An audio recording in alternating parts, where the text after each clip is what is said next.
¿Sí? A ver. Bien, buenas tardes.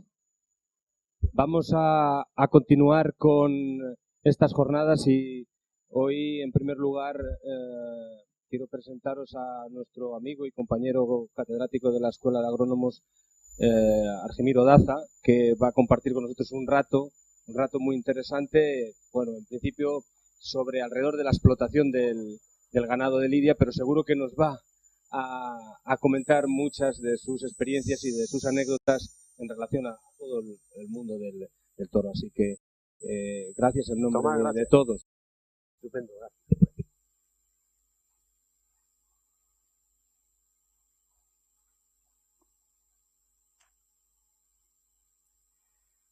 Bueno, yo les voy a hablar un poco sobre lo que es el sistema de explotación, pero yo creo que como en el ámbito de la sala hay más toreros y más aficionados a la tauromaquia que a la producción animal, voy a intentar mezclar un poco el tema. Ustedes saben perfectamente bien que un sistema de explotación se ha definido siempre como la manera en que el ganadero tiene de trabajar con los recursos vegetales, animales, materiales, humanos y financieros de una explotación.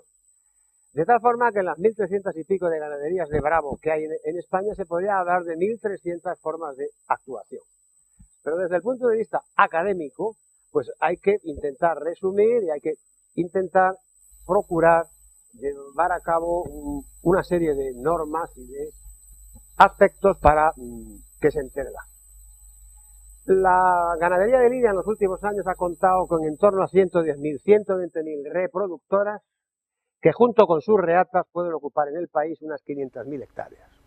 Veremos después que estos animales se ubican fundamentalmente en el ecosistema de la dehesa, incluidos en 1.300, 1.350 ganaderías, incluidas a su vez en un conjunto de asociaciones, una unión de criadores de toros de lidia, asociación de ganaderos de lidia, ARGR, Asociación Española de Ganaderos. A mí personalmente ya para empezar estas cosas de que haya 4 asociaciones no me gusta nada. A mí me hubiera gustado, como aficionado a los toros que soy desde los 7 años, que solo hubiera una. Seguro que si la ganadería de lidia hubiera estado en Alemania, en Estados Unidos, hubiera habido una. En suma, ahí ven ustedes entre paréntesis el número de ganaderías, 357, sin duda alguna la más prestigiosa, la Unión de Criadores de Toro de Lidia, que se crea en España a primeros del siglo XX, es el duque de Veragua su creador, y las otras ya son muy posteriores. Lo que es el conjunto de la ganadería fiesta es importantísimo desde el punto de vista económico porque viene aportando anualmente en torno a 2.500 millones de euros. Cuenten ustedes ahí lo que es la actividad ganadera, actividad de plazas de toro, etcétera, y hasta esta propia actividad que es inherente a la ganadería de lidia. Genera también en torno a 170.000 empleos, según algún dato que se puede recoger por ahí, pero yo creo que incluso se podría hablar hasta de más empleos. La importancia de la ganadería de lidia aparece por el número de espectáculos, 1.724 en el año 2010, repartidos en corridas de toros, novilladas con picadores, 11.000 y pico de espectáculos menores, llamándose a ellos novilladas sin picadores, becerradas, festejos mixtos, etc. Hay una gran actividad taurina en España como consecuencia de ese censo de reproductoras que hemos visto antes. Aparece en el cuadro, este es un cuadro que he extraído de un profesor de la Universidad de Extremadura, de cómo evolucionan, sin duda alguna, el espectáculo estrella de toda la fiesta, que son las corridas de toro desde 1900. Si hiciéramos, en 1900 España tenía casi 19 millones de habitantes. Actualmente España tiene en torno a los 47. Si dividen ustedes el número de corridas de toros que se dan por el número de habitantes, aproximadamente esa cifra no ha cambiado mucho. Nos encontramos en torno a 12, 13 millones, una corrida de toros por cada 12, 13 millones de... 12.3 corridas de toros, 12.5 por cada millón de habitantes. Esta gráfica es interesantísima. Fíjense ustedes que en el año de 1900 a 1910, que es el gran duelo de Bombita y de Machaquito, la fiesta de los toros da 246, 304, entre 246 y 304 corridas de toros al año.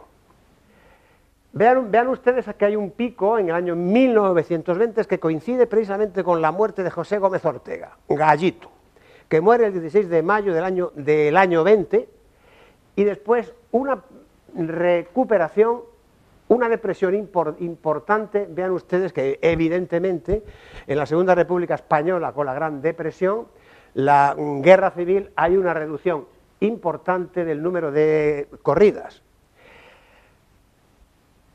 Posteriormente, si ven ustedes, desde el año 40 hasta el 50, aparecen las figuras de Manolete, Pepe Luis Vázquez, Luis Miguel Dominguín, Antonio Ordóñez, Bienvenida, etcétera. La fiesta sube. En el año 50 hay una nueva bajada, hay una bajada importante ahí, porque lo que se dan fundamentalmente en España en ese tiempo son novilladas. Medina dice que el dúo Aparicio Litri, en los años esos, pues en muchas corridas, en la Plaza de las Ventas, en la Feria de Sevilla, en las plazas más importantes, lo que se daban fundamentalmente eran novilladas. El año 1957, lo que es la década de los 50 a los 60, quizás desde el 50 hasta el 65, que es cuando verdaderamente acontece la revolución industrial en España. España no ha tenido revolución industrial hasta esa época. En el siglo XIX no hubo ningún tipo de revolución industrial. También la fiesta de los toros se incrementa sobremanera, de tal forma que la fiesta, el punto de inflexión está en las 300 corridas. En el año 57 se dan 301 corridas, y desde esa época ya no bajan más, bajan y suben. En los años 60 hay una subida espectacular, es el tiempo de Curro Romero, Santiago Martínez Viti, Camino, el cordobés, en fin. Yo les diría, todos los toreros de 1900, no, de 1900 no, desde que empezó la fiesta, podemos discutir de eso mucho. De tal forma que llega al año 80, 81, en el año 81 bajo. En el año 1981 el paro pasa en España de un 4 a un 15%. Es un año dramático. Y como consecuencia en la economía se nota, bajamos de 678 corridas en el 79-80 a 390 en el 81. Posteriormente aparecen todas las figuras estas de Paquirri, Damaso González, etcétera, y con el auge de la economía se llega a un tope a finales de la década del siglo XX, que es la época de los jesulines, etcétera, etcétera, que se llega a un máximo de corridas de toros. La burbuja de la arquitectura, de la vivienda, coincide también con la burbuja de la fiesta, de tal forma que hay una disminución importante en los últimos 4 o 5 años, hasta tal punto que en el año 2010 se dan en España solo 651 corridas de toros, aproximadamente igual que lo que se daba en el año 1990. Es decir, la evolución depende de la economía y depende también de quiénes son los protagonistas de la fiesta. En este sentido, pues bueno, han sido protagonistas de la fiesta Joaquín Duacabe, Joselito y Belmonte, Manolete en la posguerra, Manuel Benítez del Cordobés después, y ahora José Tomás, aunque toree poco. Pero también podemos hablar de qué repercusión tiene José Tomás. Hay trabajos hechos, hay miles de trabajos que se hacen sobre la fiesta, más de lo que ustedes creen, sobre qué efecto tiene, qué efecto tiene sobre la economía, sobre los abonos, sobre la economía, el efecto, lo que llaman en los toros de hoy, el efecto José Tomás. En España se venden 40 millones de entradas al año. Que sepan que es poco, hace 25 años se vendían 60. En todo el mundo se venden 60 millones de entradas al año. España tiene 562 plazas, muchas de ellas de indiscutible valor arquitectónico, lo cual, pues, en los toros, como digo, es todo arte, hasta la propia plaza. Excepto en Ceuta y en las Canarias, en todas las comunidades autónomas hay plazas de toros. Como consecuencia de la crisis económica, los festejos taurinos en los últimos años se han reducido en un 34%, cuando se comparan los años de 2007 con el 2010. Y estos festejos se han reducido fundamentalmente en las plazas de tercera categoría, como consecuencia de la crisis económica, ya que estas plazas gozaban de una subvención interesante por parte de los ayuntamientos. Esto es inevitable, hemos bajado en un 34%. En el 2011 el total de festejos ha disminuido en torno a un 30% respecto al 2010 y mucho me temo que en el 2012 los festejos disminuyan también ostensiblemente respecto al año 2011. Es decir, la crisis económica nos está jugando una mala pasada en todos los aspectos de la economía y en la fiesta del toro también. Estas 110.000, 120.000 reproductoras, todos ustedes saben perfectamente que están ubicadas fundamentalmente en el ecosistema de la dehesa. En Castilla y León, fundamentalmente en Salamanca, Extremadura y en Andalucía occidental, provincias de Huelva, Córdoba. Ahí tienen ustedes un conjunto de cifras que no les quiero cansar con las magias de los números, pero que vean que la ganadería se asienta fundamentalmente en el ecosistema de la dehesa, que es un medio ecológico que ocupa parte de la cuenca del Duero, del Tajo, Guadiana del Guadalquivir, con una pluviosidad que fluctúa entre 400 y 200 milímetros, con temperaturas, al ser una vasta zona, con temperaturas anuales muy variables dependiendo de qué comarca, entre 12,5 grados en las dehesas salmantinas hasta 17, 18 en las cálidas de Andalucía. Son suelos ácidos, por tanto son suelos que para el cultivo realmente tienen poco interés. Imagínense ustedes, en una finca de dehesa se pueden obtener 1.500 kilos de trigo o de cebada por hectárea. Para que un cultivo sea rentable hay que sacar al mínimo 2.700, 2.800, 3.000 kilos, como se obtienen en Castilla-La Mancha, Castilla-León, etc. La dehesa produce como media unos 1.500 kilos de materia seca por hectárea, repartido fundamentalmente en primavera y otoño, 70 y 20%. En ella son factibles mejoras pratenses y forrajeras. La ganadería de lidia en este sentido ha practicado pocas mejoras pratenses y forrajeras. La mejora pratense tiene como objetivo fundamental no solo incrementar la cantidad de pasto, sino la calidad del pasto. Y qué duda cabe que la alimentación tiene también efecto después sobre determinados comportamientos del toro de lidia, tanto en el campo como en la plaza. Podría hablarse, los ganaderos de lidia podían pensar, con el fin de incrementar la carga y con el fin de incrementar la calidad del pasto fundamentalmente, en estrategias de mejora, trabajando por ejemplo con el superfosfato de cal, con implantación de praderas de trébol subterráneo, con cultivos de cereales de invierno, cultivos de beza-avena, etcétera, etcétera. Técnicamente no les voy a cansar, ¿Con qué base animal contamos? Tradicionalmente todos conocemos las castas fundacionales. Hay las agrupaciones, a priori hay unas agrupaciones de ganado bravo en España que se desenvuelven fundamentalmente en el siglo XVI y en el siglo XVII, donde hay un atisbo ya de explotación de la ganadería, pero cuando verdaderamente las castas se crean, las castas fundacionales se crean, es en el siglo XVIII. Coincide con finales de la época de Felipe V y en torno al reinado de Carlos III, que ha sido un reinado que es importante incluso para la fiesta brava. Aparece una casta que es la casta navarra, de la cual queda poco. Queda muy poco ya. Puede que en México quede la ganadería de Atenco. No sé si han oído ustedes una ganadería en México que hay, que se llama ganadería de Atenco. Fue una ganadería que creó un primo hermano de Hernán Cortés y que se nutrió fundamentalmente de animales de la casta navarra, que pues, procedentes de la zona norte de el Pirineo, en la zona norte de Navarra. Dentro de la agrupación castellana, pues se puede hablar de Gijona, de Raso del Portillo. La casta gijona no queda ya. Es una casta que puede que quede algo, fue creada por Sánchez Gijón en Villarrubia de los Ojos, pasó después a zonas de Colmenar Viejo, el Valle del Jarama, etcétera, etcétera. Aparece una ganadería importante a primero de siglo, que es la de Martínez, y después no queda nada. Donde posiblemente quede algo de Gijón en España actualmente sea en la ganadería de José Rufino Martín, que más conocida con el nombre de Peñajara, el de la provincia de Sevilla.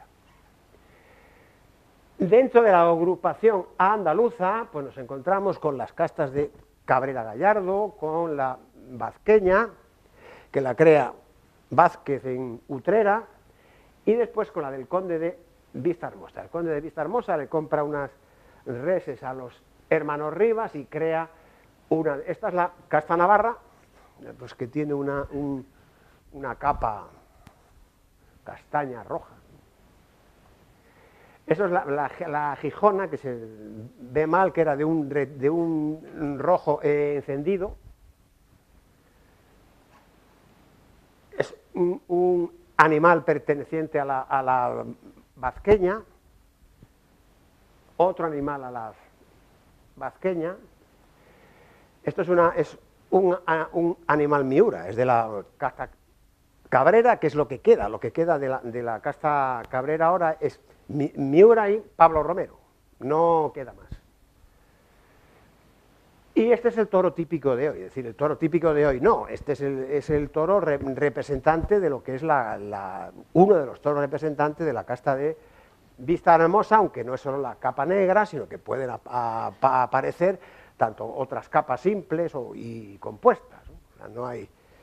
La casta de Vistahermosa es prácticamente la totalidad de las ganaderías bravas, excepto 3, 4 de lo que queda en la actualidad.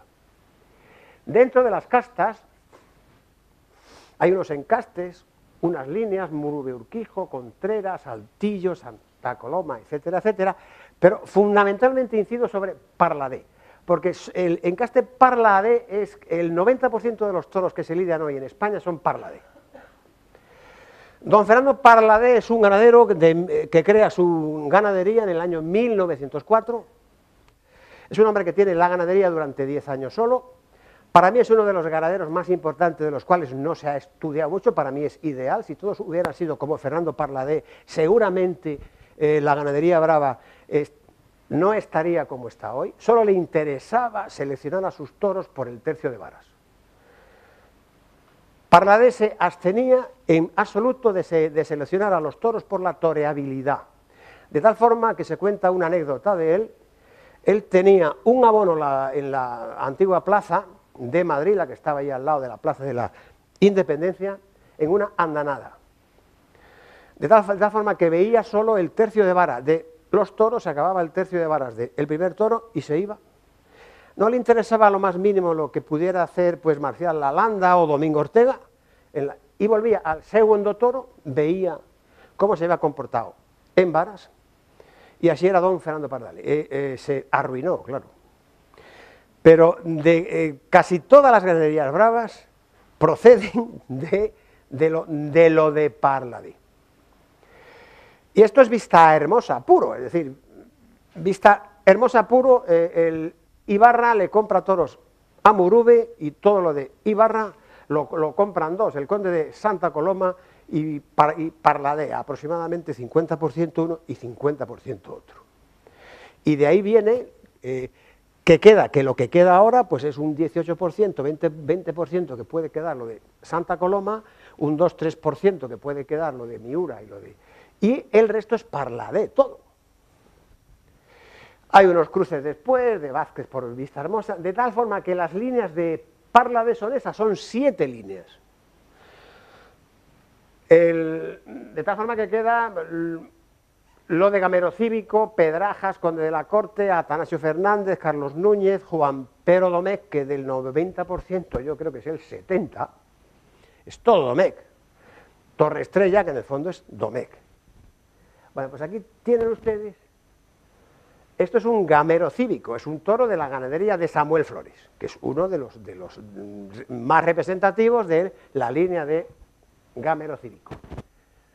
Ahí tienen ustedes el representativo típico de Pedrajas, que es un toro que no se torea ahora mucho, que es un Tulio Isaías Vázquez. Tienen ustedes a otro, que es el Conde de la Corte.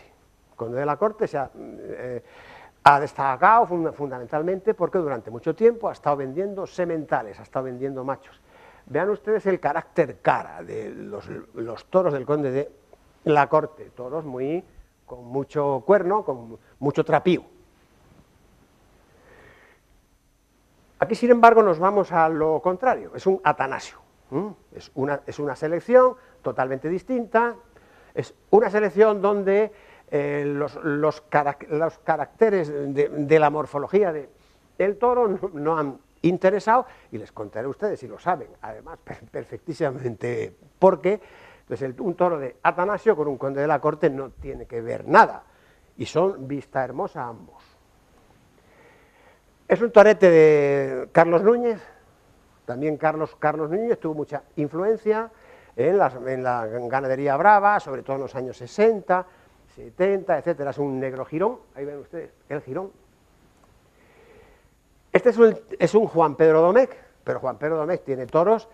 Juan Pedro Domecq es vista hermosa pura, tiene algo de Vázquez, es decir, de lo que es la casta fundacional Vázquez.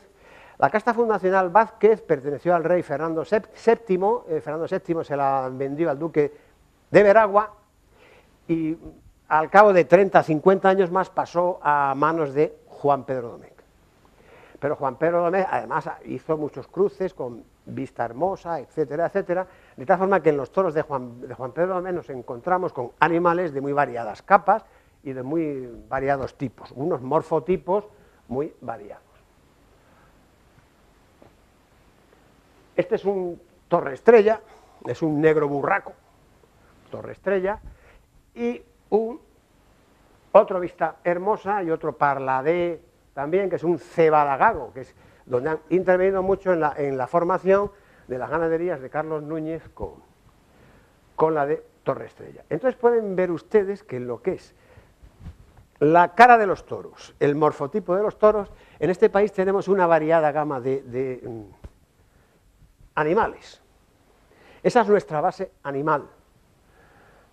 Creo que es importante tener una base animal muy variada, puesto que los gustos del mercado son muy variados en España. En España, por ejemplo, hay plazas muy turistas, Plaza de Madrid, Plaza de Bilbao, Pamplona, etcétera. Santander está empezándolo a ser, sin embargo hay otras que no, hay otras plazas que no son turistas, y creo que es importante tener en una población, tener toros para producir de distintos tipos.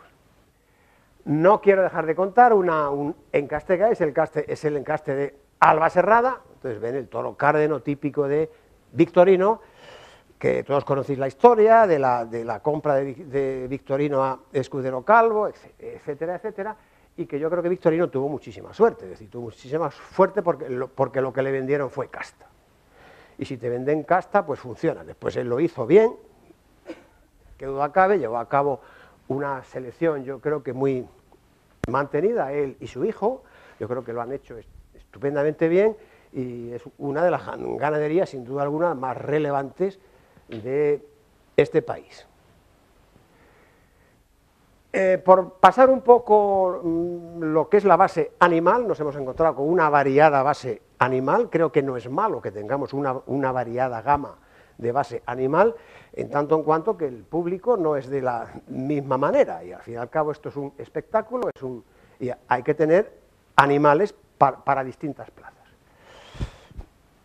Hay una cosa importante en la ganadería brava, que es la rentabilidad. La ganadería brava ha sido escasamente rentable, pero no hoy, sino a lo largo de casi toda la historia.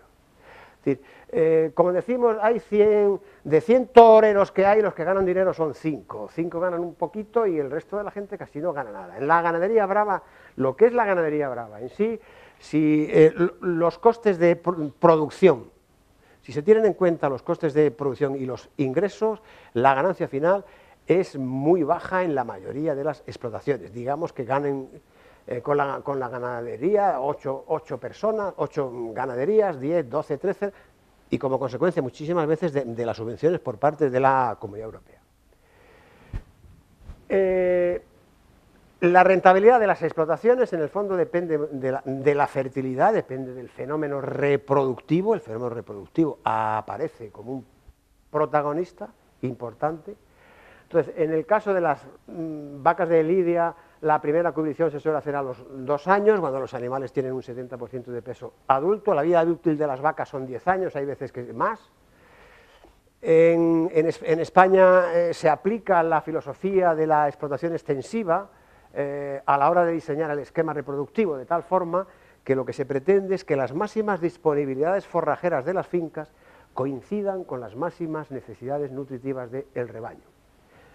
Hasta tal punto que en ganadería brava y en ganadería extensiva en general lo que se hace es que los partos son en otoño, principios de invierno, para que la lactación del ternero coincida con la explosión de la primavera y así a abaratar costes de alimentación, en tanto en cuanto que en las explotaciones tanto extensivas como intensivas hay 2 costes, que es el coste de la alimentación y el de la mano de obra. Los otros son anécdotas, los otros no son costes, o sea, los costes veterinarios, los costes de seguros, los costes de amortización de instalaciones, eso no supone ni el 7-8% del coste total. Luego hay 2 costes importantes en la ganadería brava, hay 2 costes importantes en la ganadería extensiva, que son la mano de obra y la alimentación suplementaria. Normalmente se suelen obtener fertilidades que fluctúan entre el 70 y el 83%. Con una mortalidad de terneros de un 4,6, se destetan a los 7-8 meses con 110-120 kilos. El desarrollo de la ganadería de lidia es muy inferior a las de las razas mansas, háblese de la retinta, avileña, morucha, etcétera, de tal forma que los terneros nacen con 24-26 kilos. Si una vaca brava pesa 350 kilos, lo multiplican ustedes por 0,065, es el 6,5% del peso de la madre. Esto es una norma general de todo animal vacuno. Es como yo les enseño a mis alumnos, no debéis aprenderos las cosas de memoria, tenéis que empezar a razonar. Un ternero bravo pesa 24 kilos, al destete 110 kilos, al año pesa 200, a los 2 años 300, a los 4, 400, a los 5, 500. Vean ustedes qué fácil es. Es una especie de un crecimiento lento. De un crecimiento lento, es la especie, es dentro de la especie vacuna, es la raza de crecimiento más lento de las que explotamos en España. Los machos pueden tener una vida útil de 10, 12 años y los machos son de una especial importancia. ¿Qué productividad tienen? Pues la productividad de la vacada de lidia es muy baja. Imagínense ustedes una ganadería de 100 vacas con 2 sementales. Si multiplican por 0,80, el 80% de fertilidad, número de vacas que paren partido por el número de vacas puestas a cubrición y multiplicado por 100, obtenemos 80 terneros, 40 machos y 40 hembras. A lo mejor 42 machos o 38 hembras, no vamos a discutir. Si la mortalidad durante la lactación es un 5%, podría ser un 4, podría ser un 6, nos quedamos 38 becerros, 37 añojos, 34 heredales, 22 butreros, de tal forma que con 100 vacas se pueden vender 24, en el mejor de los casos, 22, 24 toros de saca. Se ha dicho siempre que por cada toro de saca que se vende, el ganadero tiene que vender 10 animales que tienen la explotación. Con lo cual, quiere decir esto que al margen de subvenciones de la Comunidad Europea y de todo lo que ustedes quieran, el margen bruto, la rentabilidad de las explotaciones de lidia en España es una rentabilidad baja, al margen de las consideraciones que se puedan hacer de la subvención por parte de la Comunidad Europea. El sistema de explotación de la ganadería de lidia debe considerar unos aspectos clave. En primer lugar, una elección escrupulosa de los reproductores. Una alimentación adecuada, sobre todo a finales de la gestación y durante la lactación. Un programa higiosanitario con riguroso control veterinario. Lo que no se puede hacer es que cada uno haga lo que quiera. Esto tiene que tener un control, un rigurosísimo control veterinario. La mano de obra y la gestión tiene que ser vocacional. Por tanto, urge abordar, a tenor de los datos que hemos puesto con anterioridad, un incremento de la productividad, de una parte, y una reducción de los costes de producción. Un toro de lidia vale 5.000 euros. El coste de producción de un toro de lidia vale entre 5 y 6.000 euros. Y en muchas plazas no se paga eso por un toro de lidia. Se paga menos.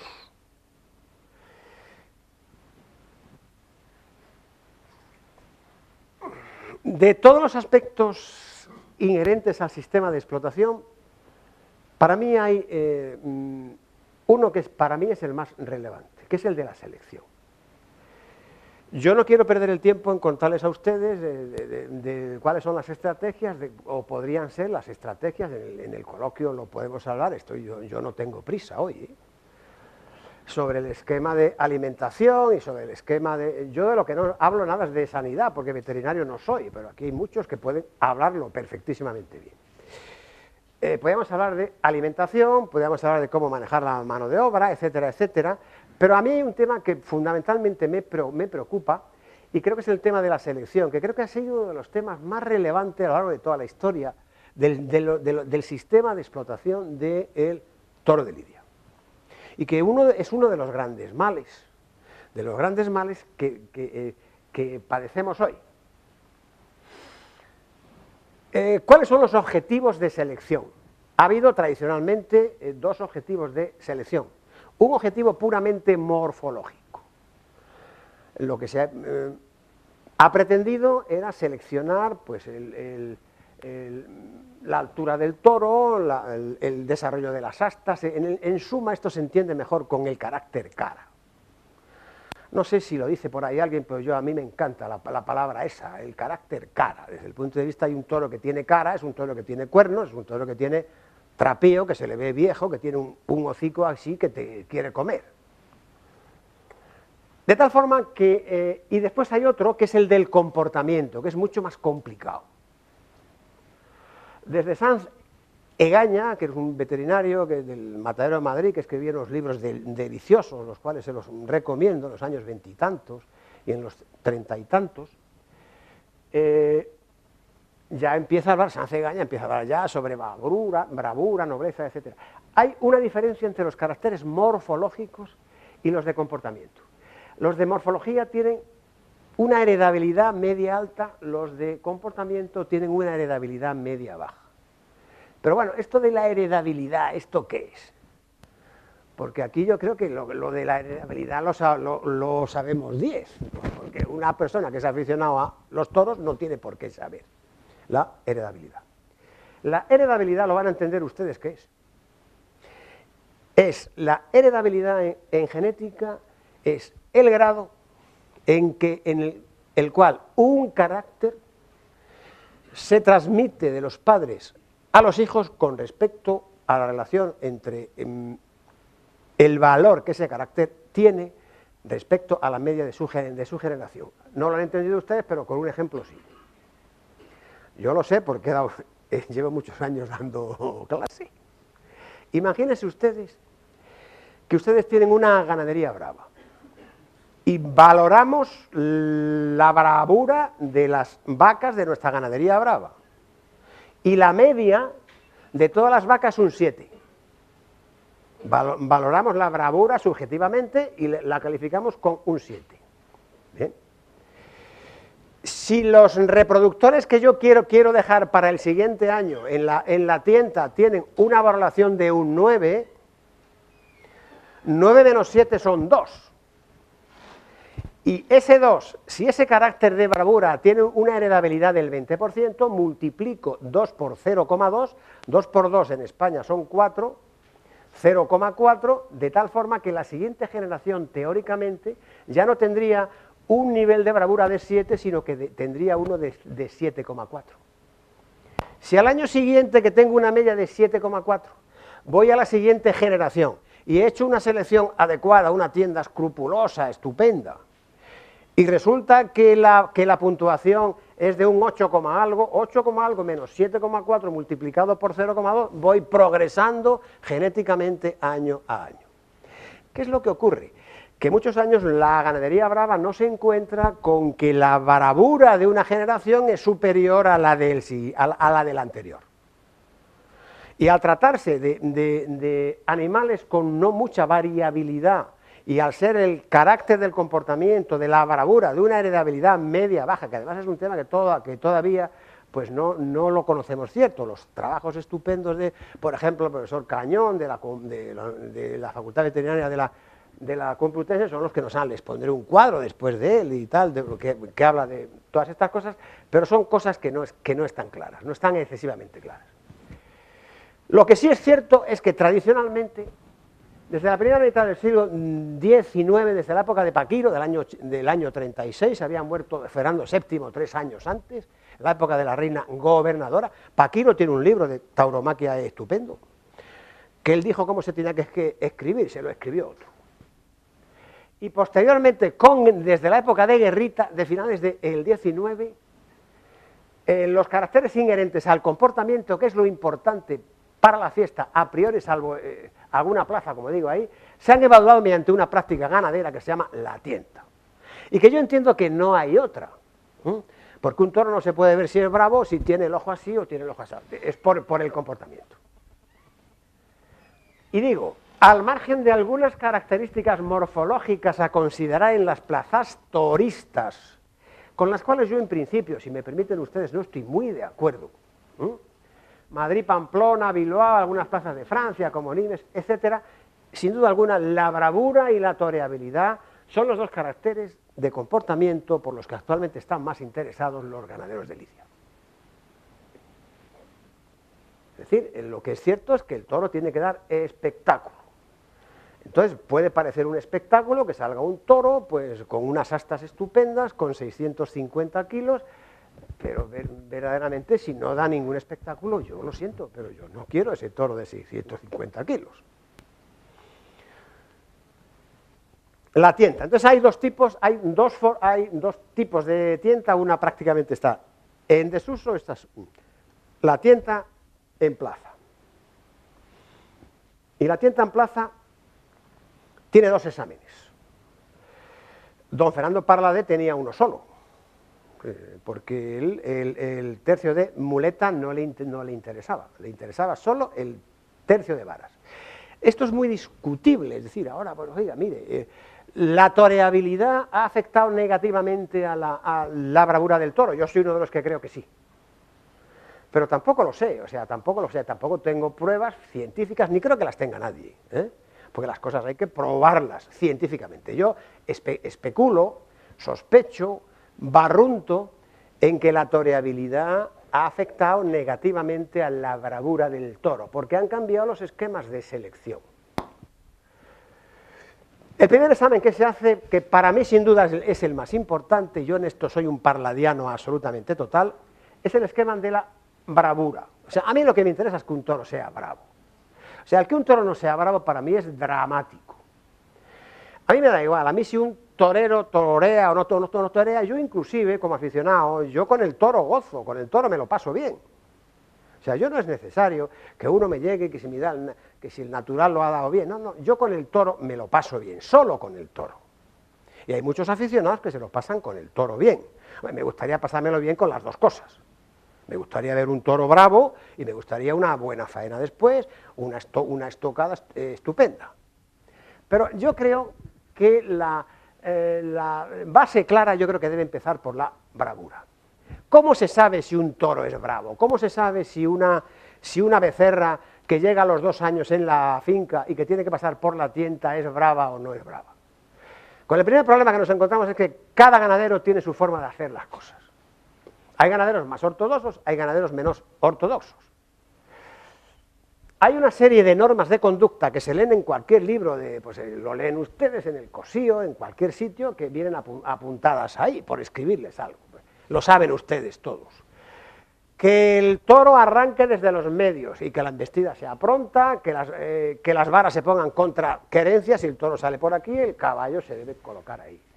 Que que el toro no escarbe, que la vaca no escarbe antes de la arrancada, que en el embronque, en el movimiento, en la conjunción del animal, el toro baje la cabeza y posteriormente no campanee, etcétera, etcétera. Hay muchísimas veces que se dice, estas reglas que hay ahí, yo muchas veces me sorprende mucho que incluso críticos de la televisión, cuando sale un toro y ves un toro por la televisión, dicen, oye, ¿qué toro más bravo? Y digo, bueno, pero yo creo que está el mundo al revés. O sea, un toro que entra y empieza a dar unas cabezadas que se oye con el estribo de los tal, que el toro se va, sale suelto y dice, ha cumplido en varas. Oiga, pero ¿eso qué es? Es como cuando decían antes, ahora no se dice, la faena, y ha tenido faena musicada. Qué cosas más raras, ¿no? Faena musicada. Ha cumplido en caballos. Pero oiga, mire, un toro es bravo o no es bravo y tiene una nota que puede ser entre 0 puntos hasta 10 puntos y punto final.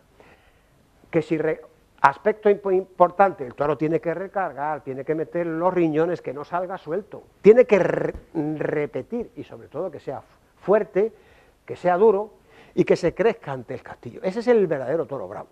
Entonces hay toros extraordinariamente bravos y hay toros medianamente bravos y hay toros que no son bravos.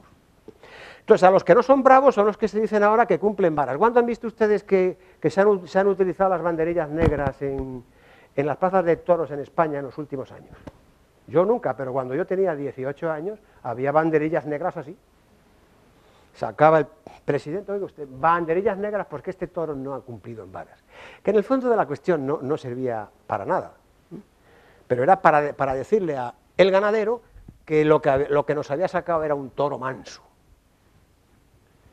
Bueno, el segundo examen es el de la toreabilidad. El toro, ahora lo que tenemos, se habla del toro del arte. La toreabilidad, nobleza y toreabilidad, que donde se observa fundamentalmente es en el último tercio, es el comportamiento del toro en la muleta, que se hace en las fincas con las heralas, y se ve si verdaderamente qué nota tiene el toro respecto a este aspecto.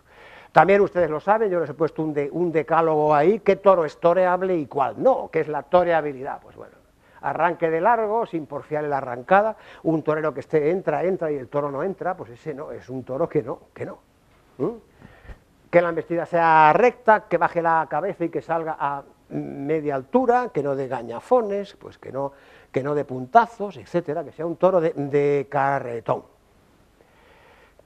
Que no escarbe, que no busque tablas, porque eso indica que el toro es manso, y que se vaya creciendo, que doble bien por el lado izquierdo y por el lado derecho, y que sea resistente y fuerte durante toda la faena.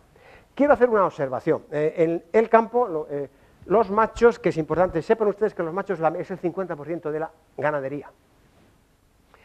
Qué gran suerte que un ganadero se encuentre con un buen semental.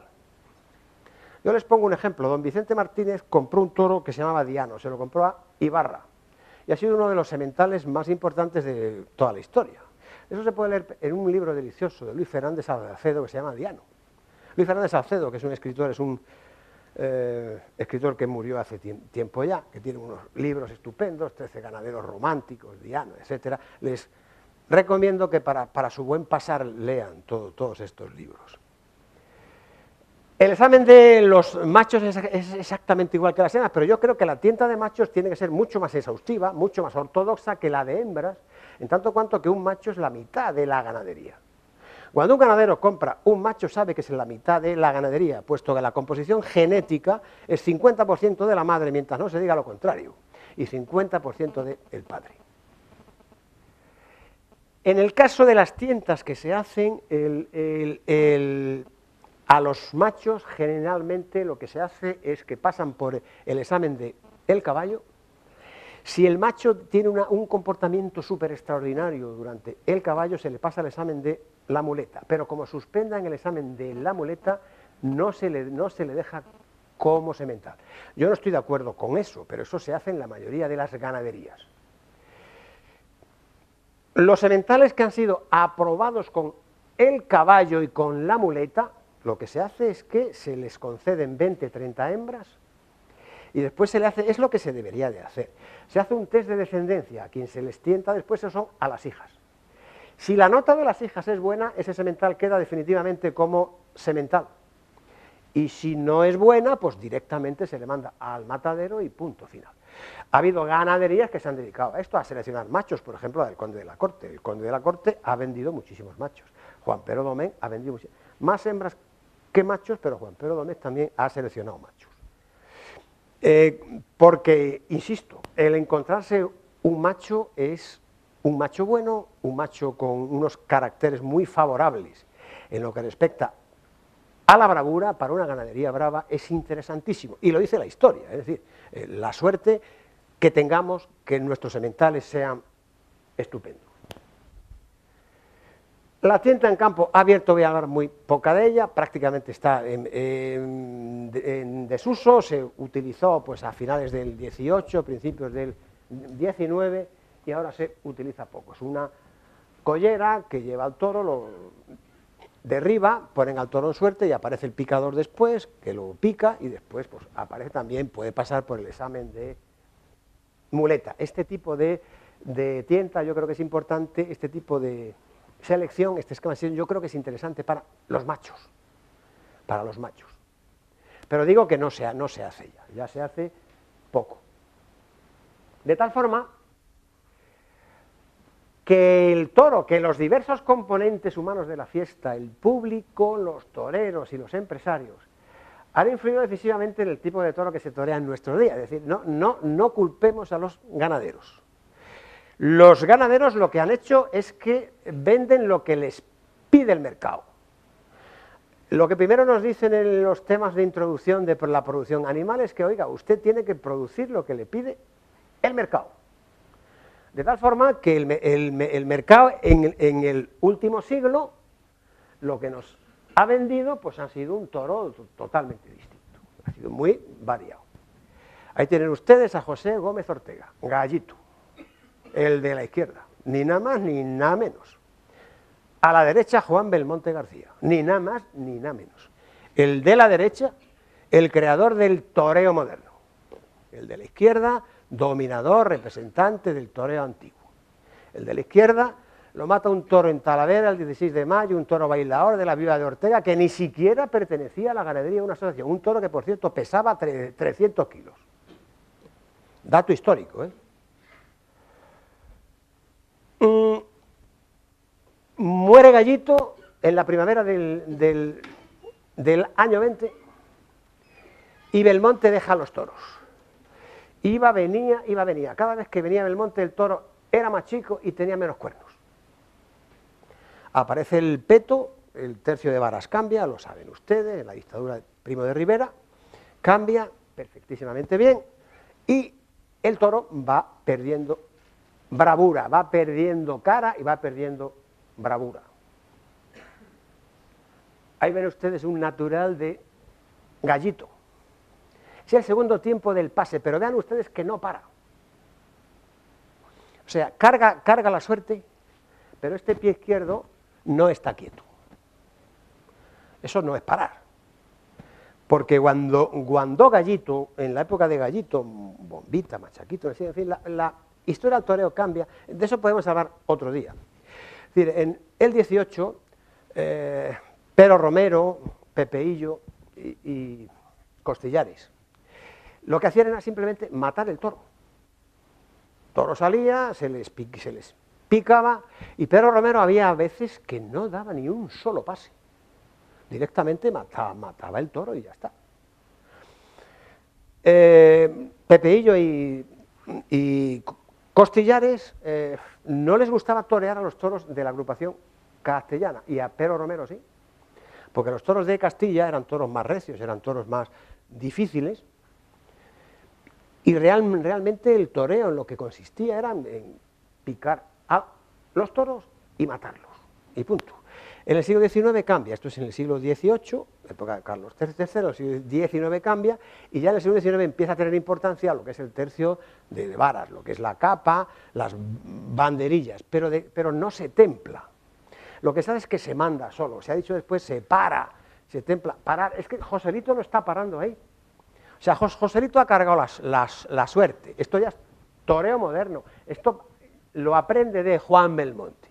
Vean ustedes que ha cargado la suerte. Pero vean cómo la pierna derecha de Joselito no está quieta, está puesto así. No es parar.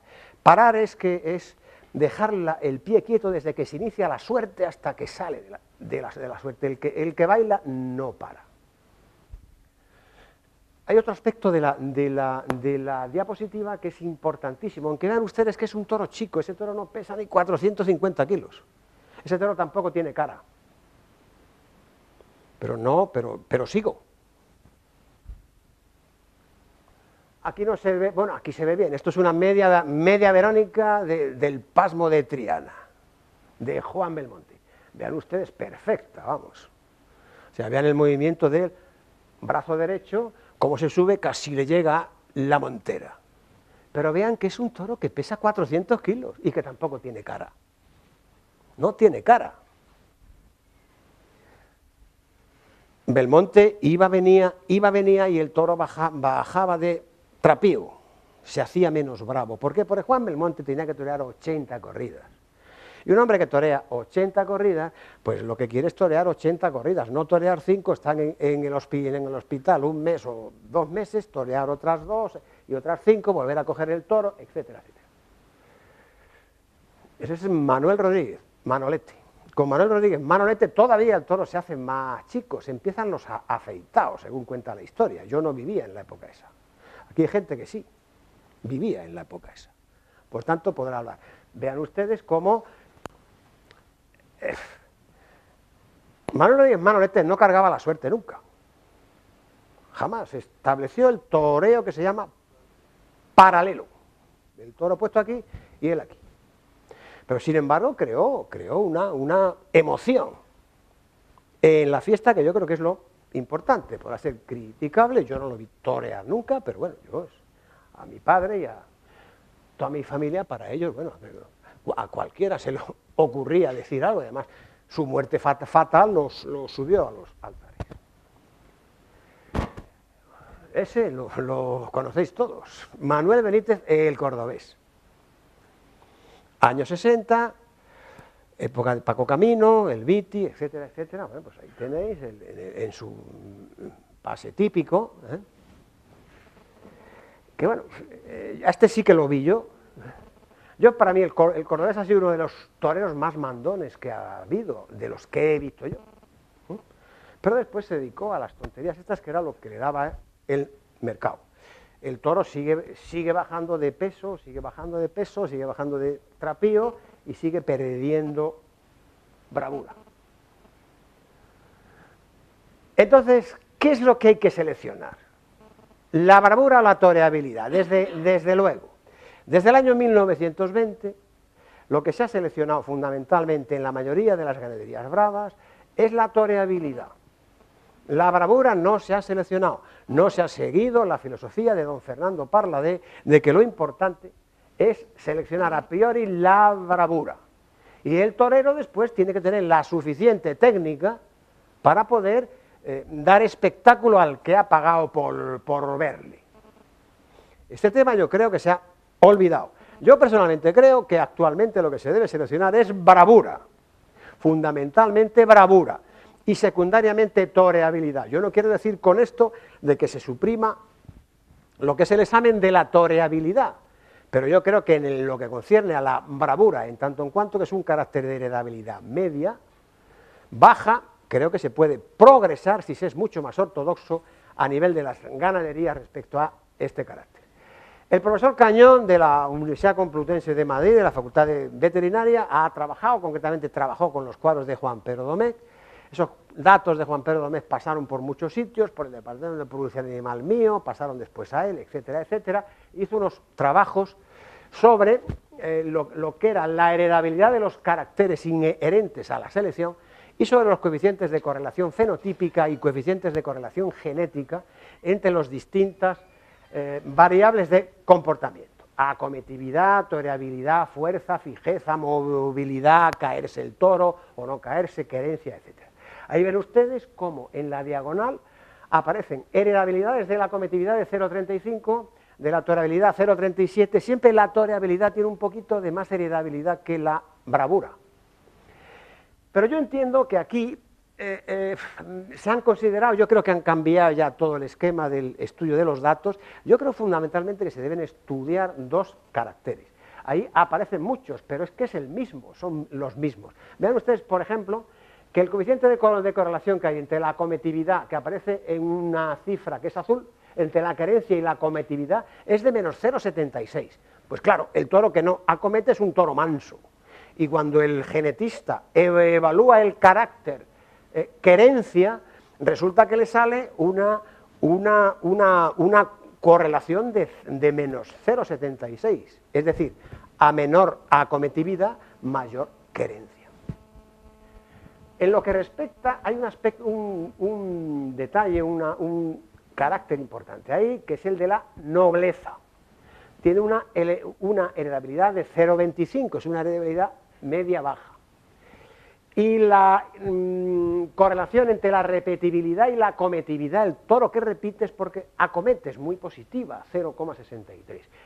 Quiero demostrar con esto que lo que verdaderamente hacemos es medir muchos caracteres que son realmente es el mismo. Es decir, hay dos caracteres importantes a la hora de evaluar un toro si es válido para la lidia o no, una vaca si es válida para la reproducción o no, que es la bravura de una parte y de otra parte lo que llamemos la toreabilidad, que insisto que es importante también evaluar la toreabilidad.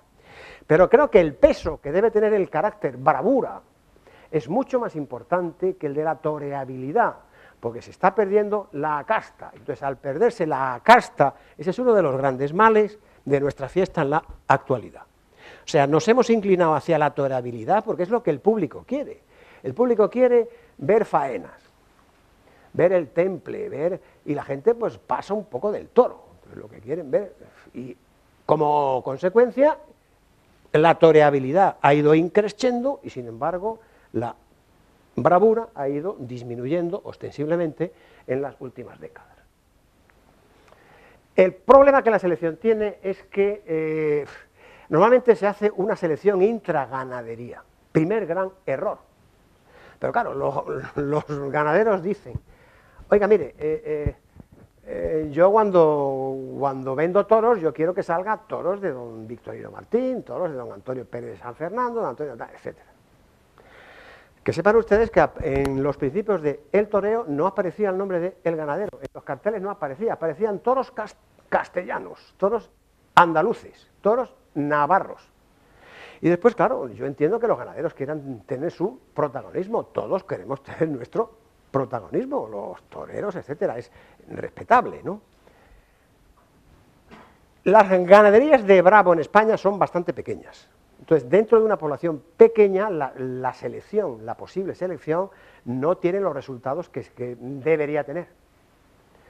Si yo les hablo a ustedes de la selección de la ganadería de leche en España, pues se quedan asustados. Yo les digo que las vacas españolas de leche en el año 78 producían 5.000 kilogramos de leche en 305 días de lactación y estamos por encima de los 10. ¿Por qué? Porque, bueno, pues porque todas las ganaderías de leche del país se seleccionan al mismo tiempo y hay una asociación que se encarga de la selección.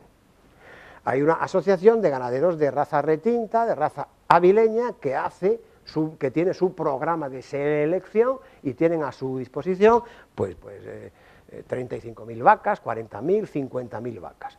Pero piensen ustedes que un ganadero de reservas bravas puede tener 200 vacas, 300 vacas y que hace selección intraganadería. Entonces tiene una variabilidad baja. Para encontrarse dentro de una ganadería un animal muy distinto a los otros es muy distinto porque tenemos muy pocos animales, tenemos que escoger entre 200 animales, pero si escogiéramos entre 10.000, que duda cabe que encontraríamos a un animal que podía proporcionar un progreso genético a todas las ganaderías bravas. Luego, a priori yo entiendo que se deberían unir, por eso he empezado criticando en la primera diapositiva de 5 asociaciones de ganaderos de reses bravas que hay en España. Oiga, si tenemos 110.000 vacas, metámosla como hacen los de Retinto, como los de Avileño, etcétera, etcétera, pero con esto evidentemente, y son libres de hacer lo que quieran, los que primeros no están de acuerdo conmigo son los propios ganaderos de reservas. Otro esquema de selección son los cruzamientos. El cruzamiento en la ganadería de lidia es muy peligroso. Yo les cuento una anécdota muy conocida. Don Antonio Pérez de San Fernando compró vacas al duque de Veragua a primeros del siglo XX y los cruzó ni nada menos ni nada más ni nada menos que con toros de Miura. Lo que le salió de fue una ganadería, unos toros malísimos, hasta tal punto que tuvo que deshacerse de toda la ganadería y comprarle una punta de vacas a José Murubi. De tal forma que Antonio Pérez de San Fernando, Antonio Pérez Sanchón, toda la ganadería esa es puramente Murubi. Pasó, después habrá pasado a los hijos y posiblemente hayan cruzado y cambiado. Con el cruzamiento hay que tener muchísimo cuidado, porque puede haber una heterosis que no sea positiva. De tal forma que hay muchas veces que en las ganaderías bravas se han hecho cruzamientos que no han tenido éxito. Han tenido buena intención, pero no han tenido éxito. Otro aspecto que tiene influencia en la selección es el tipo de registro que se hace, es decir, ¿qué significa esto? Que cada ganadero selecciona como le da la gana. Hay un ganadero que le da mucha más importancia a que una vaca repita la embestida. Hay otro ganadero que le da mucha más importancia a que la arrancada sea pues, a 40 metros. Hay otro ganadero que le da mucha importancia a que la vaca meta la cabeza, no la mueva, etcétera. O sea, de ese decálogo que les he puesto antes, que cómo se puede medir la bravura, hay ganaderos que le dan más importancia que a otros. Y hay otros que dicen, oye, tengo que hacer la reposición este año y este año tengo 20 vacas viejas y tengo que sustituirlas por 20 vacas nuevas. Y sean bravas o no sean bravas, las meto en la ganadería y punto final. Y eso pasa, queridos amigos. Pasa y ha pasado y pasará, yo lo haría igual. Perdón. No.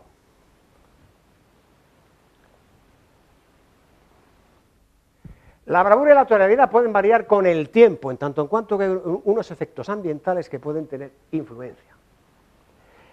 No todos los ganaderos de bravo están dispuestos a colaborar con un programa de selección común. Y aquí no hay decretos leyes, es decir, no se puede hacer un decreto ley mediante el cual toda la ganadería de lidia tiene que acogerse a un mismo esquema de selección, porque la gente es libre, lo marca la Constitución. Las herramientas de difusión de la mejora, la inseminación artificial y la transferencia de embriones, a pesar de los extraordinarios avances que ha experimentado la ciencia veterinaria en los últimos años, sin embargo, todavía los resultados de la inseminación y los resultados de la transferencia de embriones son unos resultados no muy buenos. Sin embargo, yo espero que en los próximos años el porcentaje de fertilidad que se logre con la inseminación sea alto y que la transferencia de embriones tenga más éxito y sobre todo se abarate.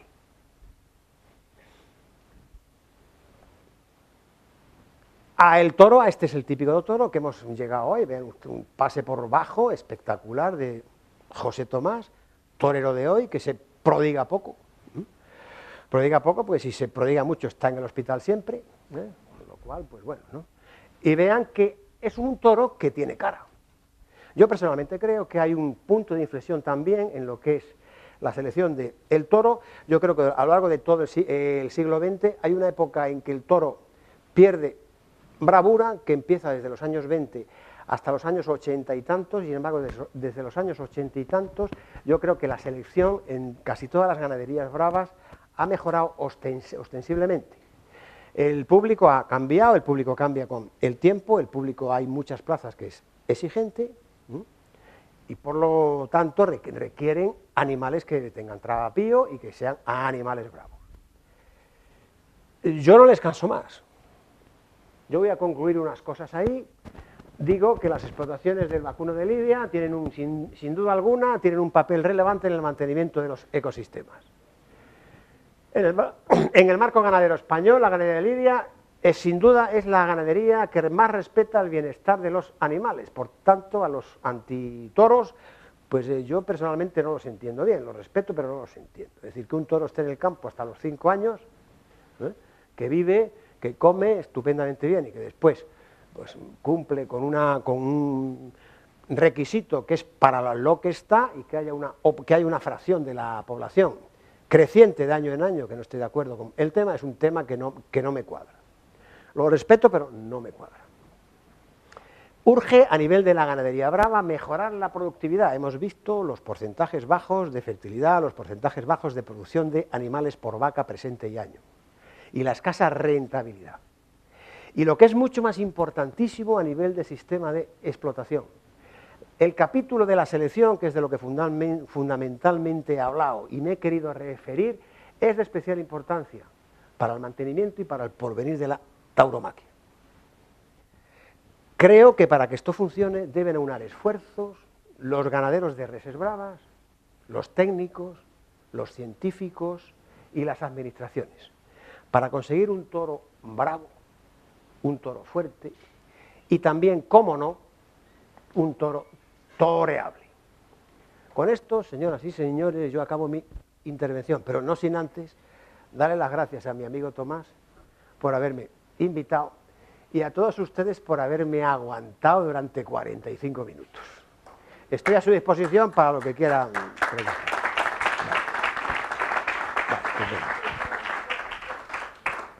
Bueno, pues ya está.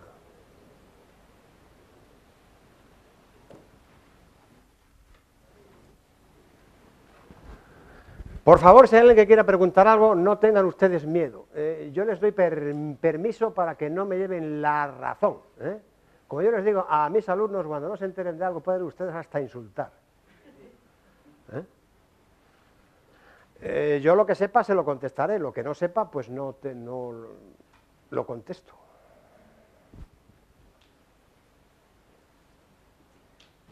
Argemiro, yo quiero darte las gracias una vez más y bueno, que la gente que esté aquí que se anime, porque la verdad es que has hecho un esfuerzo enorme en compilar de una manera, a mí me parece magnífica, distintos temas que no son fáciles en el tiempo que has empleado y que yo no creo que se puedan ver en muchos sitios, para unir de esta manera cuestiones técnicas relacionadas con la explotación con las del espectáculo. Y tú tienes esa capacidad, yo creo que eres de las pocas personas que tienes esa capacidad por el gran conocimiento y la gran experiencia que tienes. Entonces, yo no puedo añadir más de lo que has dicho, sino que me gustaría que la gente que está ahí en la selección, la gente que está en el espectáculo, a personas como tú, le consultara alguna vez, no siempre, pero alguna vez. Porque entonces íbamos mal el tema, íbamos mal el tema, fatal iba este tema. No. Vamos a ver, es muy complicado el tema de casar. Yo creo que la mayoría de la gente que viene a el toro, viene a oír una charla toro, yo creo que el sistema de explotación le interesa poco. El sistema de explotación del toro es apasionante, pero bueno, hay gente que no, la gente lo que quiere es el espectáculo, ¿no? Lo que es más el espectáculo que no lo que es el tema. Yo podría haberme hecho aquí cálculos de las cuentas de explotación de una ganadería de lidia. Las vacas comen tanto, eso es un rollo. Entonces el tema está que es mucho más importante lo que es el espectáculo. Pero he de decirte, Tomás, que si aquí en el auditorio estuviera algún ganadero de esas, posiblemente muchas cosas no estaría de acuerdo conmigo. O sea, el mundo, de lo que hay que darse cuenta es que esto es un sistema de producción y que lo que se genera aquí es un producto que tiene que satisfacer las exigencias del mercado. Es lo que he señalado antes. Entonces yo creo que se debe producir un toro para la plaza de Pamplona, para la plaza de Bilbao, para la plaza, yo creo que hasta inclusive la plaza de Madrid, porque la plaza de Madrid es muy complicada, la plaza de Madrid es terriblemente complicada. Y después hay un toro mucho más general, que es el toro de las plazas que yo llamo de segunda, que son las capitales de las provincias, que es el toro, pues este último toro que hemos visto aquí con José Tomás, un toro con 485 kilos, con unos cuernitos un poquito más o menos que funciona y ya está, ¿no? Y que entretiene a la gente, pero bueno, cumple con su objetivo. Don José, ¿quiere preguntar algo? Apoderado, es que es el apoderado mío. Claro, apoderado. Maite, algo, ¿quieres decir algo? Germán, algo.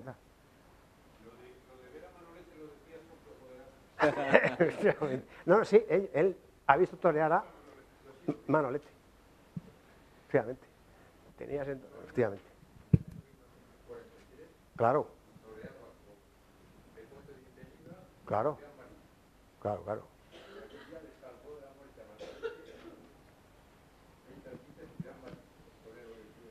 Claro. Pues uno es un ídolo de la posguerra, o sea, es increíble, ¿no? Entonces, ahora que se hacen unos análisis más reflexionados y más pausados sobre el tema, parece que tenía sus problemas, ¿no?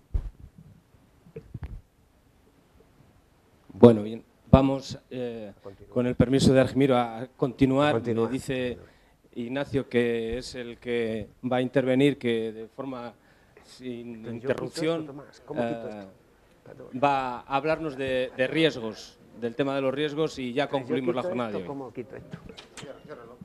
Lo cierro y ya está, ¿no? Y lo saco. Vale. Que yo de esto no tengo ni idea.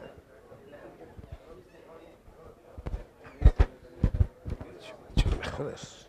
Bueno.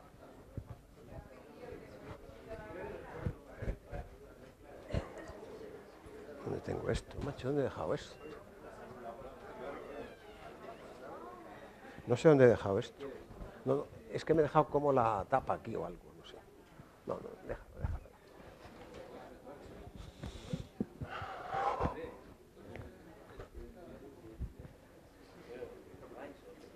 No, yo me tengo que ir a las 8, pero yo me tengo que ir.